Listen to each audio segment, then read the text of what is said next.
Chapter 7. For some reason or other, the house was crowded that night, and the fat Jew manager who met them at the door was beaming from ear to ear with an oily tremulous smile. He escorted them to their box with a sort of pompous humility, waving his fat jeweled hands and talking at the top of his voice. Dorian Gray loathed him more than ever. He felt as if he had come to look for Miranda and had been met by Caliban. Lord Henry, upon the other hand, rather liked him. At least he declared he did, and insisted on shaking him by the hand and assuring him that he was proud to meet a man who had discovered a real genius and gone bankrupt over a poet. Hallward amused himself with watching the faces in the pit. The heat was terribly oppressive, and the huge sunlight flamed like a monstrous dahlia with petals of yellow fire. The youths in the gallery had taken off their coats and waistcoats and hung them over the side. They talked to each other across the theater and shared their oranges with the tawdry girls who sat beside them. Some women were laughing in the pit. Their voices were horribly shrill and discordant. The sound of the popping of corks came from the bar. "What a place to find one's divinity in," said Lord Henry. "Yes," answered Dorian Gray. "It was here I found her, and she is divine beyond all living things. When she acts, you will forget everything. These common rough people, with their coarse faces and brutal gestures, become quite different when she is on the stage. They sit silently and watch her. They weep and laugh as she wills them to do. She makes them as responsive as a violin. She spiritualizes them, and one feels that they are of the same flesh and blood as oneself. The same flesh and blood as oneself." "Oh, I hope not," exclaimed Lord Henry, who was scanning the occupants of the gallery through his opera glass. "Don't pay any attention to him, Dorian," said the painter. "I understand what you mean, and I believe in this girl. Anyone you love must be marvelous, and any girl who has the effect you describe must be fine and noble. To spiritualize one's age, that is something worth doing. If this girl can give a soul to those who have lived without one, if she can create the sense of beauty in people whose lives have been sordid and ugly, if she can strip them of their selfishness and lend them tears for sorrows that are not their own, she is worthy of all your adoration, worthy of the adoration of the world. This marriage is quite right. I did not think so at first, but I admit it now. The gods made Sybil Vane for you. Without her, you would have been incomplete." "Thanks, Basil," answered Dorian Gray, pressing his hand. "I knew that you would understand me. Harry is so cynical, he terrifies me. But here is the orchestra. It is quite dreadful, but it only lasts for about 5 minutes. Then the curtain rises, and you will see the girl to whom I am going to give all my life, to whom I have given everything that is good in me." A quarter of an hour afterwards, amidst an extraordinary turmoil of applause, Sybil Vane stepped onto the stage. Yes, she was certainly lovely to look at, one of the loveliest creatures, Lord Henry thought, that he had ever seen. There was something of the fawn in her shy grace and startled eyes. A faint blush, like the shadow of a rose in a mirror of silver, came to her cheeks as she glanced at the crowded, enthusiastic house. She stepped back a few paces, and her lips seemed to tremble. Basil Hallward leaped to his feet and began to applaud.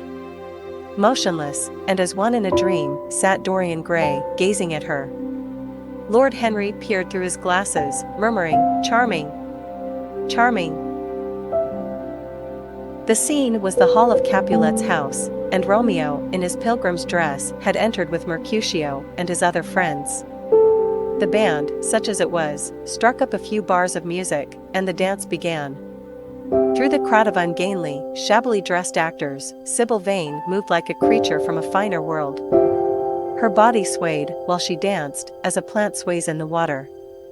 The curves of her throat were the curves of a white lily. Her hands seemed to be made of cool ivory. Yet she was curiously listless. She showed no sign of joy when her eyes rested on Romeo. The few words she had to speak. "Good pilgrim, you do wrong your hand too much, which mannerly devotion shows in this, For saints have hands that pilgrims' hands do touch, and palm to palm is holy palmer's kiss. With the brief dialogue that follows, were spoken in a thoroughly artificial manner. The voice was exquisite, but from the point of view of tone it was absolutely false. It was wrong in color. It took away all the life from the verse. It made the passion unreal. Dorian Gray grew pale as he watched her. He was puzzled and anxious. Neither of his friends dared to say anything to him. She seemed to them to be absolutely incompetent. They were horribly disappointed. Yet they felt that the true test of any Juliet is the balcony scene of the second act. They waited for that. If she failed there was nothing in her. She looked charming as she came out in the moonlight. That could not be denied. But the stockiness of her acting was unbearable, and grew worse as she went on. Her gestures became absurdly artificial. She overemphasized everything that she had to say. The beautiful passage. Thou knowest the mask of night is on my face, else would a maiden blush bepaint my cheek, for that which thou hast heard me speak tonight, was declaimed with the painful precision of a schoolgirl who has been taught to recite by some second-rate professor of elocution. When she leaned over the balcony and came to those wonderful lines, although I joy in thee, I have no joy of this contract tonight, it is too rash, too unadvised, too sudden, too like the lightning, which doth cease to be ere one can say, it lightens. Sweet, good night. This bud of love by summer's ripening breath may prove a beauteous flower when next we meet. She spoke the words as though they conveyed no meaning to her. It was not nervousness. Indeed, so far from being nervous, she was absolutely self-contained. It was simply bad art. She was a complete failure. Even the common uneducated audience of the pit and gallery lost their interest in the play. They got restless, and began to talk loudly and to whistle. The Jew manager, who was standing at the back of the dress circle, stamped and swore with rage. The only person unmoved was the girl herself. When the second act was over, there came a storm of hisses, and Lord Henry got up from his chair and put on his coat. She is quite beautiful, Dorian, he said, but she can't act. Let us go. I am going to see the play through, answered the lad, in a hard bitter voice. I am awfully sorry that I have made you waste an evening, Harry. I apologize to you both. My dear Dorian, I should think Miss Vane was ill, interrupted Hallward. We will come some other night. I wish she were ill, he rejoined. But she seems to me to be simply callous and cold. She has entirely altered. Last night, she was a great artist. This evening she is merely a commonplace mediocre actress. Don't talk like that about anyone you love, Dorian. Love is a more wonderful thing than art. They are both simply forms of imitation, remarked Lord Henry. But do let us go. Dorian, you must not stay here any longer. It is not good for one's morals to see bad acting. Besides, I don't suppose you will want your wife to act, so what does it matter if she plays Juliet like a wooden doll? She is very lovely, and if she knows as little about life as she does about acting, she will be a delightful experience. There are only two kinds of people who are really fascinating, people who know absolutely everything, and people who know absolutely nothing. Good heavens, my dear boy, don't look so tragic. The secret of remaining young is never to have an emotion that is unbecoming. Come to the club with Basil and myself. We will smoke cigarettes and drink to the beauty of Sybil Vane. She is beautiful. What more can you want? Go away, Harry, cried the lad. I want to be alone. Basil, you must go. Ah. Can't you see that my heart is breaking? The hot tears came to his eyes. His lips trembled, and rushing to the back of the box, he leaned up against the wall, hiding his face in his hands. Let us go, Basil, said Lord Henry with a strange tenderness in his voice, and the two young men passed out together. A few moments afterwards, the footlights flared up and the curtain rose on the third act. Dorian Gray went back to his seat. He looked pale, and proud, and indifferent. The play dragged on, and seemed interminable. Half of the audience went out, tramping in heavy boots and laughing. The whole thing was a fiasco. The last act was played to almost empty benches. The curtain went down on a titter and some groans. As soon as it was over, Dorian Gray rushed behind the scenes into the green room. The girl was standing there alone, with a look of triumph on her face. Her eyes were lit with an exquisite fire. There was a radiance about her. Her parted lips were smiling over some secret of their own. When he entered, she looked at him, and an expression of infinite joy came over her. "How badly I acted tonight, Dorian," she cried. "Horribly," he answered, gazing at her in amazement. "Horribly. It was dreadful. Are you ill? You have no idea what it was. You have no idea what I suffered." The girl smiled. "Dorian," she answered, lingering over his name with long-drawn music in her voice, as though it were sweeter than honey to the red petals of her mouth. "Dorian, you should have understood. But you understand now, don't you?" "Understand what?" he asked, angrily. "Why I was so bad tonight. Why I shall always be bad. Why I shall never act well again." He shrugged his shoulders. "You are ill, I suppose. When you are ill, you shouldn't act. You make yourself ridiculous.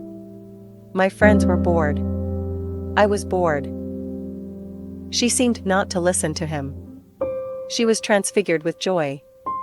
An ecstasy of happiness dominated her. "Dorian, Dorian," she cried, "before I knew you, acting was the one reality of my life. It was only in the theater that I lived. I thought that it was all true. I was Rosalind one night and Portia the other. The joy of Beatrice was my joy, and the sorrows of Cordelia were mine also. I believed in everything. The common people who acted with me seemed to me to be godlike. The painted scenes were my world. I knew nothing but shadows, and I thought them real. You came, oh, my beautiful love, and you freed my soul from prison. You taught me what reality really is. Tonight, for the first time in my life, I saw through the hollowness, the sham, the silliness of the empty pageant in which I had always played. Tonight, for the first time, I became conscious that the Romeo was hideous, and old, and painted, that the moonlight in the orchard was false, that the scenery was vulgar, and that the words I had to speak were unreal, were not my words, were not what I wanted to say. You had brought me something higher, something of which all art is but a reflection. You had made me understand what love really is. My love. My love. Prince Charming. Prince of life. I have grown sick of shadows. You are more to me than all art can ever be. What have I to do with the puppets of a play? When I came on tonight, I could not understand how it was that everything had gone from me. I thought that I was going to be wonderful. I found that I could do nothing. Suddenly it dawned on my soul what it all meant. The knowledge was exquisite to me. I heard them hissing, and I smiled. What could they know of love such as ours? Take me away, Dorian, take me away with you, where we can be quite alone. I hate the stage. I might mimic a passion that I do not feel, but I cannot mimic one that burns me like fire. Oh, Dorian, Dorian, you understand now what it signifies? Even if I could do it, it would be profanation for me to play at being in love. You have made me see that. He flung himself down on the sofa and turned away his face. You have killed my love, he muttered. She looked at him in wonder and laughed. He made no answer. She came across to him, and with her little fingers stroked his hair. She knelt down and pressed his hands to her lips. He drew them away, and a shudder ran through him. Then he leaped up and went to the door. Yes, he cried, you have killed my love. You used to stir my imagination. Now you don't even stir my curiosity. You simply produce no effect. I loved you because you were marvelous, because you had genius and intellect, because you realized the dreams of great poets and gave shape and substance to the shadows of art. You have thrown it all away. You are shallow and stupid. My God! How mad I was to love you! What a fool I have been! You are nothing to me now. I will never see you again. I will never think of you. I will never mention your name. You don't know what you were to me, once. Why, once? Oh, I can't bear to think of it. I wish I had never laid eyes upon you. You have spoiled the romance of my life. How little you can know of love, if you say it mars your art. Without your art, you are nothing. I would have made you famous, splendid, magnificent. The world would have worshipped you, and you would have borne my name. What are you now? A third-rate actress with a pretty face. The girl grew white, and trembled. She clenched her hands together, and her voice seemed to catch in her throat. You are not serious, Dorian? She murmured. You are acting. Acting? I leave that to you. You do it so well, he answered bitterly. She rose from her knees and, with a piteous expression of pain in her face, came across the room to him. She put her hand upon his arm and looked into his eyes. He thrust her back. Don't touch me, he cried. A low moan broke from her, and she flung herself at his feet and lay there like a trampled flower. Dorian, Dorian, don't leave me, she whispered. I am so sorry I didn't act well. I was thinking of you all the time. But I will try, indeed, I will try. It came so suddenly across me, my love for you. I think I should never have known it if you had not kissed me, if we had not kissed each other. Kiss me again, my love. Don't go away from me. I couldn't bear it. Oh. Don't go away from me. My brother. No, never mind. He didn't mean it. He was in jest. But you, oh. Can't you forgive me for tonight? I will work so hard and try to improve. Don't be cruel to me, because I love you better than anything in the world. After all, it is only once that I have not pleased you. But you are quite right, Dorian. I should have shown myself more of an artist. It was foolish of me, and yet I couldn't help it. Oh, don't leave me, don't leave me. A fit of passionate sobbing choked her. She crouched on the floor like a wounded thing, and Dorian Gray, with his beautiful eyes, looked down at her, and his chiseled lips curled in exquisite disdain. There is always something ridiculous about the emotions of people whom one has ceased to love. Sybil Vane seemed to him to be absurdly melodramatic. Her tears and sobs annoyed him. I am going, he said at last in his calm, clear voice. I don't wish to be unkind, but I can't see you again. You have disappointed me. She wept silently, and made no answer, but crept nearer. Her little hands stretched blindly out, and appeared to be seeking for him. He turned on his heel and left the room. In a few moments he was out of the theater. Where he went to he hardly knew. He remembered wandering through dimly lit streets, past gaunt, black-shadowed archways and evil-looking houses. Women with hoarse voices and harsh laughter had called after him. Drunkards had reeled by, cursing and chattering to themselves like monstrous apes. He had seen grotesque children huddled upon doorsteps, and heard shrieks and oaths from gloomy courts. As the dawn was just breaking, he found himself close to Covent Garden. The darkness lifted, and, flushed with faint fires, the sky hollowed itself into a perfect pearl. Huge carts filled with nodding lilies rumbled slowly down the polished empty street. The air was heavy with the perfume of the flowers, and their beauty seemed to bring him an anodyne for his pain. He followed into the market and watched the men unloading their wagons. A white-smocked carter offered him some cherries. He thanked him, wondered why he refused to accept any money for them, and began to eat them listlessly. They had been plucked at midnight, and the coldness of the moon had entered into them. A long line of boys carrying crates of striped tulips, and of yellow and red roses, defiled in front of him, threading their way through the huge, jade-green piles of vegetables. Under the portico, with its gray, sun-bleached pillars, loitered a troop of draggled bareheaded girls, waiting for the auction to be over. Others crowded round the swinging doors of the coffee house in the piazza. The heavy cart horses slipped and stamped upon the rough stones, shaking their bells and trappings. Some of the drivers were lying asleep on a pile of sacks. Iris-necked and pink-footed, the pigeons ran about picking up seeds. After a little while, he hailed a hansom and drove home. For a few moments he loitered upon the doorstep, looking round at the silent square, with its blank, close-shuttered windows and its staring blinds. The sky was pure opal now, and the roofs of the houses glistened like silver against it. From some chimney opposite a thin wreath of smoke was rising.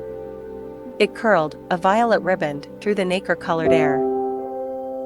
In the huge gilt Venetian lantern, spoil of some doge's barge, that hung from the ceiling of the great, oak-paneled hall of entrance, lights were still burning from 3 flickering jets, thin blue petals of flame they seemed, rimmed with white fire.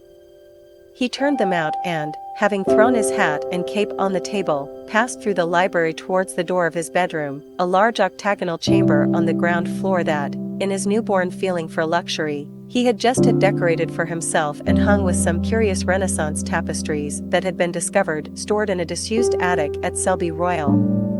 As he was turning the handle of the door, his eye fell upon the portrait Basil Hallward had painted of him. He started back as if in surprise. Then he went on into his own room, looking somewhat puzzled. After he had taken the buttonhole out of his coat, he seemed to hesitate. Finally, he came back, went over to the picture, and examined it. In the dim arrested light that struggled through the cream colored silk blinds, the face appeared to him to be a little changed. The expression looked different. One would have said that there was a touch of cruelty in the mouth. It was certainly strange. He turned round and, walking to the window, drew up the blind. The bright dawn flooded the room and swept the fantastic shadows into dusky corners, where they lay shuddering.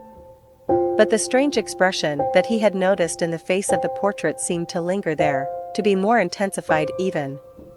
The quivering ardent sunlight showed him the lines of cruelty round the mouth as clearly as if he had been looking into a mirror after he had done some dreadful thing. He winced and, taking up from the table an oval glass framed in ivory cupids, one of Lord Henry's many presents to him, glanced hurriedly into its polished depths. No line like that warped his red lips. What did it mean? He rubbed his eyes, and came close to the picture, and examined it again. There were no signs of any change when he looked into the actual painting, and yet there was no doubt that the whole expression had altered. It was not a mere fancy of his own. The thing was horribly apparent. He threw himself into a chair and began to think. Suddenly there flashed across his mind what he had said in Basil Hallward's studio the day the picture had been finished. Yes, he remembered it perfectly. He had uttered a mad wish that he himself might remain young, and the portrait grow old, that his own beauty might be untarnished, and the face on the canvas bear the burden of his passions and his sins, that the painted image might be seared with the lines of suffering and thought, and that he might keep all the delicate bloom and loveliness of his then just conscious boyhood. Surely his wish had not been fulfilled? Such things were impossible. It seemed monstrous even to think of them. And, yet, there was the picture before him, with the touch of cruelty in the mouth. Cruelty. Had he been cruel? It was the girl's fault, not his. He had dreamed of her as a great artist, had given his love to her because he had thought her great. Then she had disappointed him. She had been shallow and unworthy. And, yet, a feeling of infinite regret came over him, as he thought of her lying at his feet sobbing like a little child. He remembered with what callousness he had watched her. Why had he been made like that? Why had such a soul been given to him? But he had suffered also. During the 3 terrible hours that the play had lasted, he had lived centuries of pain, aeon upon aeon of torture. His life was well worth hers. She had marred him for a moment, if he had wounded her, for an age. Besides, women were better suited to bear sorrow than men. They lived on their emotions.